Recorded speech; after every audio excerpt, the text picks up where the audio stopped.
عبد الله وعلى آله وصحبه أجمعين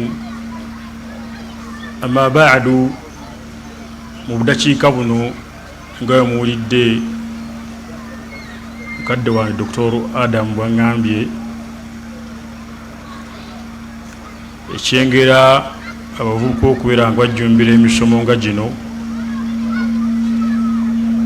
bakkiriza tukimanye ffenna ti amanyi ffe batusomesa batugamba ti obulungamu bulina kutandikira mu bavubuka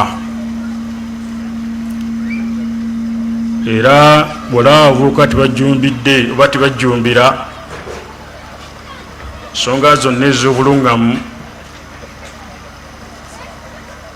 ogwo omulembe guba guliko ekizibu ky'amaanyi. omumanyi ayitwa Muhammad bun Salih al-Uthaymin rahimahullah bwe yali annyonnyola suratul Kahfi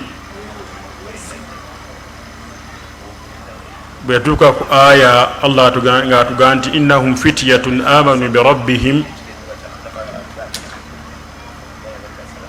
abo bavubuka abo ba ashabul kahfi baali bavubuka ne Allah atugamba nti baali bavubuka amanu bi rabbihim, abakkiriza omulezi waabwe Allah subhanahu wa ta'ala. omumanyi oyo Muhammad bun Salih al-Uthaymin rahimahullah n'agamba ekiti bwe kiri obulungamu bulina kutandika mu bavubuka. bw'olaba nga omulembe abavubuka tebajjumbidde bulungamu, ogwo omulembe guba guliko omutawaana munene. bweweetegereza omubaka Muhammadi sallallahu alaihi wasallam da'awa ye yonna mutandikwa yaayo mpaka n'okugenda e Madiina, bonna abaajeetika ku bibegabega byabwe ebitundu 95 oba 97 bonna baali bavubuka, myaka 3, 2, myaka 7, myaka 10, abo baali bavubuka. omuvubuka bw'olaba nga obuvubuka bwo tebukuwadde kubeera nga otegeera Allah subhanahu wa ta'ala, ekyamazima oba ofaafaganiddwa. Allah subhanahu wa ta'ala muzimu ku ssuula enkulu ddala, ate ng'emu ku ssuula esinga okubeera ennyimpi ennyo.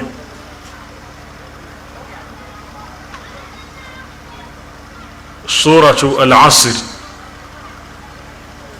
erina aya ziri 3, naye omumanyi Shafi'i bwe nabagambye wano yafa mu mwaka gwa 2004 yatubuulira mu bigambo bye n'agamba otadabbara nnansu, abantu singa beetegereza. Tadabbur kitegeeza okufumiitiriza ku kintu n'omanya n'ogezaako n'okumanya oba n'okubeera ng'omanya enkomerero y'ekintu ekyo kikutwala ku ki, kyekitwa tadabbur, n'ofumiitiriza n'omanya nabiki ebiva mu kintu kino. Shafi'i rahimahullah agamba nti singa abantu beetegereza essuula eno suratul asr lawasi'atuhum, yali bamaze okubeera nga beebuulirira.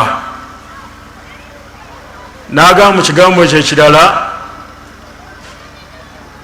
nti Allah subhanahu wa ta'ala singa tiyassayo sula ndala etali eno ku bantu yali tumaze okuba nga twebuulirira. naye essuula eyo Allah subhanahu wa ta'ala mu kugitandika yagitandika na kulayira, naga nti wal asr, ndedde asr. Allah subhanahu wa ta'ala yalayira kyasazeewo okulayira mu ebyo byayagadde okulayira, byasazeewo okulayira. olw'okulaga obukulu bwekyo kyalayira n'obukulu bwekyo kyalayirirako, kubanga tulina kyolayira nekyolayirirako. Kati Allah alayira kyasazeewo mu okulayira n'okulaga obukulu bwekyo kyalayiriddeko. Ffe tetukkirizibwa abatonde kulayira atali Allah, kubanga bye tugamba nti man halafa bighayri llahi faqad kafara au ashraka, yalayira ekitali Allah aba akafuwaddewo kubanga agasse ku Allah. Man kana halifan falyahlifu billah, aba oba okulayira alayirenga Allah yekka, tolayira kitali Allah subhanahu wa ta'ala. bwe kiba kyetagisiza okulayira layira Allah, bulayira ekitali Allah oba okoze shiriki. kati Allah yalayira asiri. Asiri eno amanyi ne bawukana mu makulu g'ekigambo asiri mu bigambo ebyo ebyenjawulo, naye amakulu nze gentambula nago agagatta byonna kwe kubanga Allah yali alayira obudde, yalayira ebiseera naga nti inna al insana lafi khusrin, omuntu ddala ali mu kufaafaganirwa. Nekyo ebiseera bino byetuwangaala bakkiriza, naddala ebiseera bino ebyobuvubuka tubikozese nnyo mu kubeera nga tumanya eddiini yaffe, okubeera nga tumanya omutonzi waffe Allah subhanahu wa ta'ala. Kituyambe okubeera nga ekyo tukiwangalirako nga tutuse mu biseera ebiddako Allah waba bitusuusizaako. Nekyavubuka yongera okubakubiriza era nongera okubanyweza temuva mu bifo bifaanagana bwe biti, era mwongera okubeera nga mubinywereramu, kubanga eddiini eno obulungamu nga tugayo mumanyi wagamba butandika mu bavubuka. Ate omubaka Muhammadi sallallahu alaihi wasallam bwewetegereza mu byafaayo bye byonna, eddiini abagyetikka bonna babavubuka. Bali n'essomero eryasooka nabbi okubeera nga asomesezaamu abasiraamu yali nyumba ya muvubuka Al-Arqam bun Abil Arqam, yawayo enyumba ye n'agamba nabbi somesezaamu abasiraamu. Olwomumanyi omu yagamba bwolabanga abavubuka tebajumbidde bulungamu,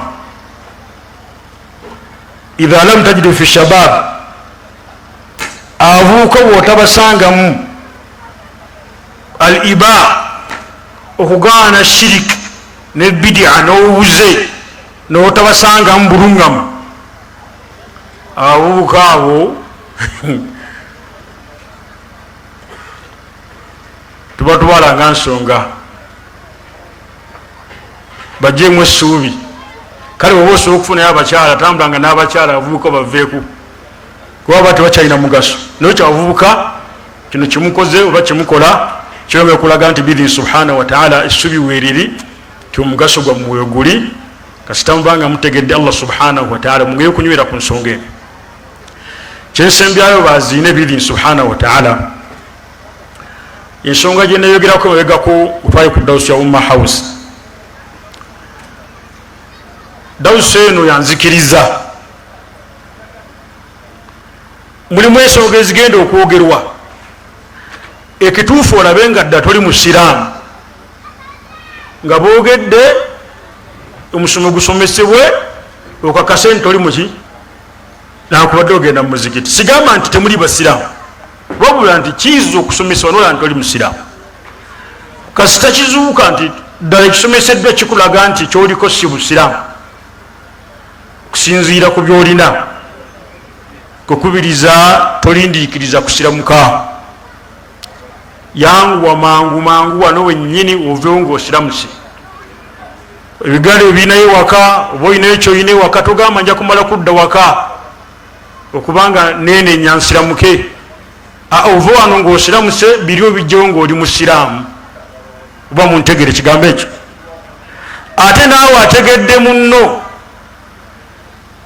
nti ddala ayagala kubanga abireka ebintu ebyo, ayinza okuba kulya ndi nagamba kuba waliwo otwali mu dawusi yeyigange eyo eyakida musiraamu yantuukirirawo nanga kati tukoze tetugende tubijjeyo oba tulindemu. Kitegedde omusiraamu singa agamba nti munakugamba nti kusinziira ku musomo gubasomesezza ekyamazima mbirina nenkoze ntya tomugaa sokodde waka amugambe siramu kakati kubanga amanyi bagamba okulindiikiriza omuntu agambye okusiramuka n'omulindiikiriza nti ejja kumala lindamuko katono twalaba nti egwo musango munene. omumanyi nayo rahimahullah yagamba gwo musango munene maasiyatun azima bujimu bunene nnyo wabula n'atugaba n'okutugamba nti amanyamu bagamba omuntu agenjala kusiramuka n'omugamba lindamu katono lindamu tumale okusaala eswala lindamu nga tuzzeeyo lindamu kutuba eggwe ako gwamugambi lindamu amanyamu bagamba nti oba ovudde mu busiraamu kubanga obanga akakasiza nti kyaliko mwaddemu okubanga akitambulirako so nga takkirizibwa obumanyi nawe yakiraga ekyo obula natulaga n'okutulaga nti amanyi begatta bonna bwerenganyula kyawo kya musirimu manyi bonna begatta nti omuntu agambye yala kusiramuka talindiikirizibwa bwomulindiikiriza oba bagadde omusango munene kumana talindiikirizibwa. Nabi Muhammadi sallallahu alaihi wasallama lumu abali mu kusoma kutuba omusajja najja namusaba ayagala kuyiga kumanya busiraamu nabbi nasooka ayimiza kutuba tetubala dakiika nyingi nabbi yasomanga kutuba dakiika ntonotono naye yasooka nayimiza kutuba hadisi eri muslim sahih muslim hadisi ntuufu teriiko nsonga yonna nabbi nasooka ayimiza kutuba natumya entebe namala okubuulira omusajja obusiraamu oluvanyuma nabbi nagenda mu maaso nekutuba najuza kutuba ye olaba akaseera koko nabbi yalwadde mugasooka ninda kumaizo naye nedda nolwekyo tolindiikiriza kwenenya ensonga yonna gyotegedde nti ekubadde ekujja mu busiraamu aye naawe wategedde muno tomugamba lindamuko awo wennyini ensonga alina okujja wenenyeza. So Allah jalla waala atuwa obulungi mu nsonga zonna ate abere nga atukingiriza emitawaana gyetumanyi netamanyi. Subhanaka Allahumma bihamdika ashhadu an la ilaha illa anta astaghfiruka wa atubu ilaik.